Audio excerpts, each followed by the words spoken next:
आप अपने लड़के को मजदूर बना लीजिए या कोई और काम करा लीजिए, लेकिन आप बिहार में रहकर ये आपने कैसे सोच लिया कि आपका लड़का एक दिन अधिकारी बन जाएगा, वो भी बगैर सेटिंग के।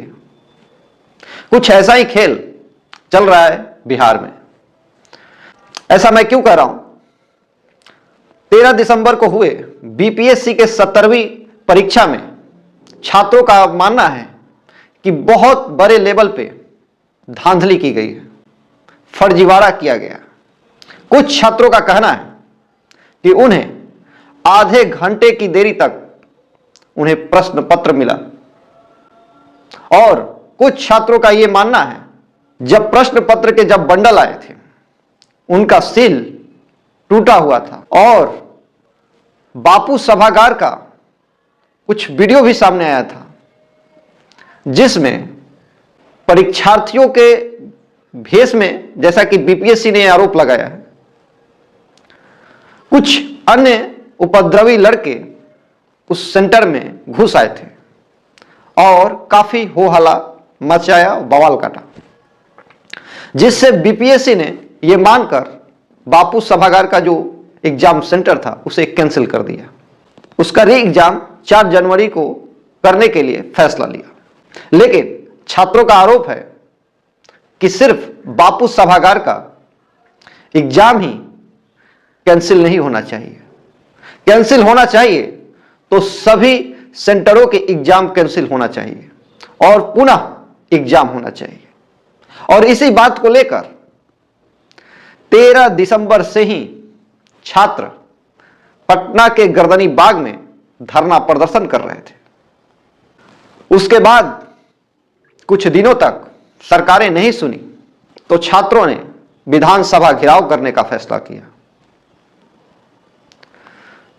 छात्र काफी संयम बरते हुए विरोध प्रदर्शन का फैसला लिया, लेकिन उन पर पुलिस ने वही अपना पुराना रूप दिखाया, लाठीचार्ज हुई और वाटर कैनन का इस्तेमाल किया गया। इन तमाम चीजों के बीच कुछ नेता इन मुद्दों पर टिप्पणी करने लगते हैं। उनमें से एक नेता तेजस्वी यादव थे। वो सिर्फ छात्रों को फोन कॉल करके ये दिलासा दिलाते हैं कि हम आपके साथ हैं, आपकी आवाज उठाने के लिए तैयार हैं। लेकिन वही नवनियुक्त राज्यपाल का एक समारोह था, उसमें मुख्यमंत्री और तेजस्वी यादव, तमाम सारे लोग मौजूद थे, लेकिन तेजस्वी यादव एक बार भी इस बात को नहीं उठाया। यह भी सोचने वाली बात है। लेकिन इन तमाम नेताओं में एक नेता ऐसा है जो सिर्फ आवाज ही नहीं उठाता बल्कि छात्रों के बीच जाता है और उनके साथ खड़ा रहने का आश्वासन देता है। 29 दिसंबर को छात्रों के प्रोटेस्ट में प्रशांत किशोर की एंट्री होती है। प्रशांत किशोर छात्रों को दिलासा दिलाते हैं कि हम आपके साथ हैं। कुछ टाइम रहे भी, लेकिन वो चले गए। मुझे लगता है कि प्रशांत किशोर ने उस समय शायद ये सोचे होंगे कि सरकार बेहद ही आसानी से, या कहें मतलब उनके 1-2 घंटे चले जाने के बाद से सरकार यह फैसला ले लेगी कि री एग्जाम हो जाए, या कहें सरकार उनके जाने मात्र से ही घुटने टेक देगी। लेकिन ऐसा प्रशांत किशोर ने सोचकर मुझे लग रहा है कहीं ना कहीं गलती की है, या इस बात से नजरअंदाज रहे। ठीक उनके जाने के बाद ही सिटी एसपी, आप जानते ही हैं सिटी एसपी कौन है, स्वीटी सहरावत, जो काफी इस समय सुर्खियों में है। उन्होंने जाकर वही रवैया अपनाया जो आज से कुछ दशकों साल पहले जब भारत आजाद नहीं हुआ था उस समय जालियांवाला बाग में किस तरीके से घटनाएं हुई थी और उस घटना को अंजाम देने वाला जो था वो जनरल डायर था। ठीक उसी से समानता रखने वाली आज के आधुनिक युग में पटना की सिटी एसपी स्वीटी शेरावत है। ये पुलिस वाले मारे हैं हमको बहुत। उन्होंने ये जाने समझे कि छात्र विरोध प्रदर्शन कर रहे हैं, कोई तोड़फोड़ नहीं कर रहे, न सड़क जाम किए थे, सिर्फ वो अपनी मांग कर रहे थे। लेकिन छात्रों को इस ठंडी के दिनों में उन पे बर्बरता की गई, लाठियां चलाई गई, ऐसी निकम्मी सरकार हमें नहीं चाहिए। कितने छात्र जख्मी हुए और उससे भी दिल नहीं भरा तो वाटर कैनन का इस्तेमाल किया गया। जरा सोचिए, ऐसे तो हमारे देश में कहने के लिए तो लोकतंत्र है, लेकिन और ये लोकतंत्र सिर्फ मैं समझता हूं कि पढ़ने के लिए है या धरातल पर दिखता भी है कि वास्तव में लोकतंत्र है। फिलहाल इस तमाम सारी घटनाओं के बाद प्रशांत किशोर 2 जनवरी को रुख करते हैं छात्रों की तरफ और सभी छात्रों से आग्रह करते हैं कि आप सभी पटना के गांधी मैदान में उपस्थित हो।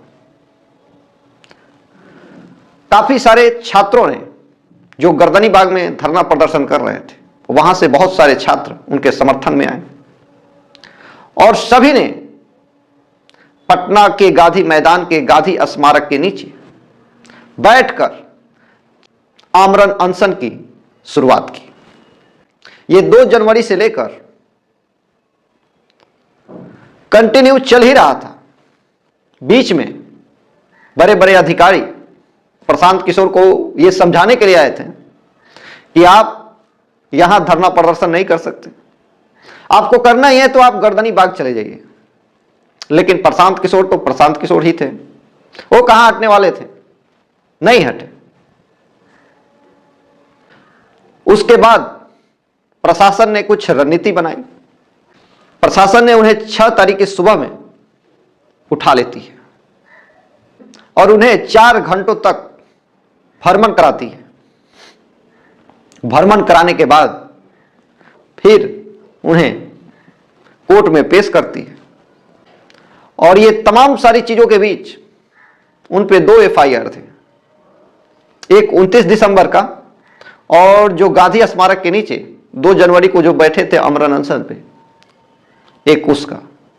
ये 2 FIR में एक में कोर्ट उन्हें बेल दे देती है और दूसरे पे कंडीशनल बेल मिलती है, जिसमें कुछ शर्त होती है, शर्तों के साथ उन्हें बेल देने के लिए कोर्ट कहती है। लेकिन उस कंडीशनल बेल को खारिज करते हैं, बोलते हैं कि हमें ऐसा नहीं चाहिए।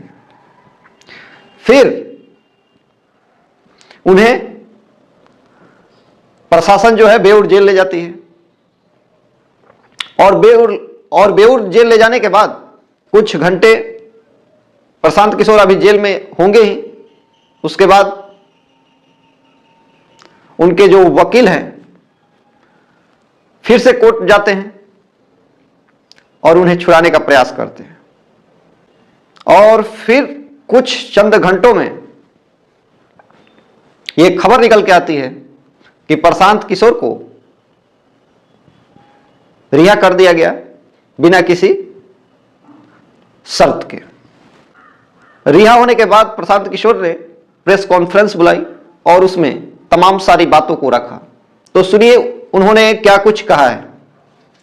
2 घंटे पहले जिस प्रशांत किशोर को बिहार पुलिस पकड़कर बेऊर जेल ले गई थी, माननीय न्यायालय ने, कोर्ट ने अनकंडीशनल बेल दिया है, जिसकी वजह से मैं अभी 1 घंटा पहले वापस यहाँ पर आया हूँ और आपसे मुखातिब हूँ।